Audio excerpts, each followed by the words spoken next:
আমি সনিতে ছিলাম আজকে দুপুরে, এখন এখানে আসলাম, এখানেও এখন হল ভর্তি মানুষ। আমি যেরকম এক্সপেক্ট করছিলাম তার থেকে অনেক বেশি, কারণ আমি সব সময় বলে আসছি যে আমাদের গল্পটা একদমই ভিন্ন। তো এইরকম গল্প যে মানুষ পছন্দ করছে এইটা অনেক বড় একটা ভালো সাইন আমাদের জন্য, যে বিভিন্ন ধরনের গল্প বাংলাদেশের অডিয়েন্স আসলে দেখার জন্য রেডি। এখন আমাদের প্রডিউসার ডিরেক্টরদের দায়িত্ব হচ্ছে ভিন্ন ভিন্ন রকমের গল্প মানুষের সামনে নিয়ে আসা এবং নারী প্রধান গল্পগুলোকেও প্রায়োরিটি দেওয়া। দুইটাই, বাট এটা খুবই এক্সাইটিং। মানে যেহেতু আমাদের প্রথম দিনের অডিয়েন্স রেসপন্স সেই রকম অর্থে ভালো ছিল না, তো আমি তো ঈদের দিনটা আমার খুব খারাপ গেছে, আমরা খুবই মন খারাপ করেছি যে এইরকম অডিয়েন্স রেসপন্স হলো। কিন্তু মানে সময়ের সাথে অডিয়েন্স যারা দেখছেন তারা আরেকজনকে যেয়ে বলছেন, এখন আমাদের মিডিয়ার যারা ভাই বোনেরা আছেন তারাও আসলে ছড়িয়ে দিচ্ছেন সবার মাঝে এশা মার্ডারের কথাগুলো। সো এখন অডিয়েন্স আসলে আগ্রহ প্রকাশ করছে, তারা নিজে থেকে আসছে, দেখছে, প্রশংসা করছে। এইটা সবচাইতে ভালো ব্যাপার যে আমাদের সিনেমাটা যে কজন মানুষ দেখেছেন তারা ভালো বলছেন, তাদের কাছে ভালো লেগেছে বলছেন, সবার অভিনয় ভালো লেগেছে বলছেন, যে একার কারো অভিনয়ের কথা বলছে না, সবাই সবগুলো ক্যারেক্টারকে পছন্দ করছে। সো এটা অবশ্যই অনেক ভালো একটা ব্যাপার। আমি আসলে একটু ভয়েই ছিলাম যে মানে হয় না যে আমি চেয়েছিলাম যে আমার লাইফে যাতে এই ট্যাগটা কখনো না লাগে যে আমি শুধু রেহানা মারিয়াম নূরের মতো সিনেমাই করতে পারি। আমি আসলে করতে চেয়েছিলাম রেহানা মারিয়াম নূরের পরে ভিন্ন চরিত্র। সেই সূত্র ধরে আমি করেছি রবীন্দ্রনাথ এখানে কখনো খেতে আসেনি, আমি করেছি গুটির মতো সিরিজ, আমি করেছি খুফিয়ার মতো সিনেমা, যেটা মানে বলিউডের একজন বিশাল মানে ডিরেক্টর বিশাল ভারদ্বাজের। সো তারপরে একজন সানি সারোয়ারের স্ক্রিপ্ট যখন আমার কাছে আসে, আমার জন্য জিনিসটা ডেফিনেটলি চ্যালেঞ্জিং ছিল এই ডিসিশন নেওয়াটা যে আমি কি এই কাজটা করতে চাই নাকি চাই না।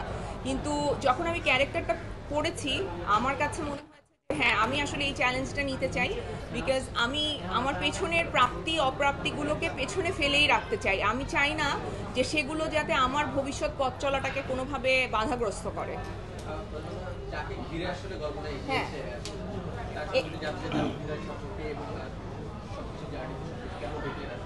আচ্ছা, ওর সাথে যখন আমার প্রথম দেখা হয় আমি শিওর ছিলাম না যে ও কেমন করবে।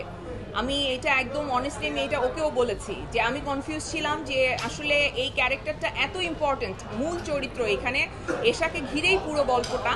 সো এই ক্যারেক্টারটা অনেক ইম্পর্টেন্ট, এই ক্যারেক্টারটা যে করবে তাকে আসলে অভিনয়টা জানতে হবে। তো পরে আমি ওর সম্পর্কে জানি যে ও থিয়েটার থেকে আসছে, ওর ট্রেনিং আছে অভিনয়ের উপরে। আর যখন আমি কাজ করতে গেলাম সময়ের সাথে আমি দেখলাম যে এই মেয়েটার আসলে চেষ্টা আছে প্রচণ্ডভাবে, জানার চেষ্টা, শেখার চেষ্টা এবং কাজটা ঠিক মতো করার চেষ্টা। সো আসলে যেই মানুষের মধ্যে এতগুলো গুণ আছে তার কাজটা তো ভালো হবে, এবং সেটা কিন্তু পর্দায় দেখা গেছে। পর্দায় এশাকে আমি এখন তো ওর নাম এশাই হয়ে গেছে, সবাই ওকে এশা বলে ডাকছে। সো পূজা পর্দায় এশাই হয়ে উঠতে পেরেছে এবং সবাই আসলে ওকে ভীষণ পছন্দ করছে। আমি রিভিউগুলোতে দেখছিলাম যে সবাই আলাদা করে ওর কথা বলছে, ওর অ্যাক্টিং, ওর সব কিছু নিয়ে কথা বলছে। আর আমি ব্যক্তিগতভাবে আমার ভীষণ ভালো লেগেছে যে আমাদের ইন্ডাস্ট্রিতে আসলে এমন মেয়েরা এখন কাজ করতে আসছে যাদের শেখার ইচ্ছা আছে, জানার ইচ্ছা আছে, কাজ করতে চায়। এবং এশা চরিত্রে পূজা অনেক অনেক ভালো করেছে। সেটার কারণ আপনারা দর্শক এবং আপনারা আমাদেরকে এত সাপোর্ট করছেন, আমার সাংবাদিক ভাই বোনেরা এত সাপোর্ট করছে, আমার অডিয়েন্স আমাকে এত সাপোর্ট করছে। আমার অডিয়েন্সরা বলছে যে আপনারা কেন এটাকে প্রচার করছেন না, এত ভালো সিনেমা কেন মানুষ পর্যন্ত পৌঁছাচ্ছে না। মানে আমি তো আসলে আমার অডিয়েন্সের উপর ভীষণ খুশি, মানে এত ভালো অডিয়েন্স আমার তৈরি হয়েছে।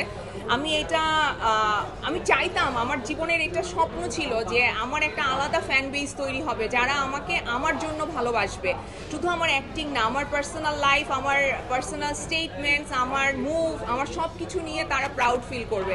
সো আমি সেই অডিয়েন্স বেসটা তৈরি করতে পেরেছি, এটা আমার কাছে আসলে সবচেয়ে বড় অ্যাচিভমেন্ট। সেটা আপনারা আমাদের মানে আমার মা তো অনেক ইমোশনাল, আমিও, আমার জেনেটিক্যালি আমরা ইমোশনাল ফ্যামিলি। সো আমার মা এবং আমরা দুজনেই খুবই ইমোশনাল হয়ে গেছি, বিকজ আমার মা তো আমার লাইফ জানে। সো যখন আমি আসলে কোনো কিছু অ্যাচিভ করি, যখন আমি কিছুতে ভালো করি, আমার মা আসলে ওই ট্রমাগুলোর কথাই হয়তো তার প্রথম মনে হয়। তাই আজকে আম্মু ইমোশনাল হয়ে গেছে, আমিও ইমোশনাল হয়ে গেছি। সো আম্মু, আমার মেয়ে সবাই খুব পছন্দ করেছে, আমার ভাই দেখেছে, আমার ভাইয়ের পরিবারের অনেকে দেখেছে, আমার ভাইয়ের বউ ছিল, আমার ভাইয়ের বাচ্চারা ছিল। সো ভালো লেগেছে। আজকের মিরপুরের শোটাও খুব ভালো গেছে। এখন তো অলমোস্ট হাউসফুল একটা শো।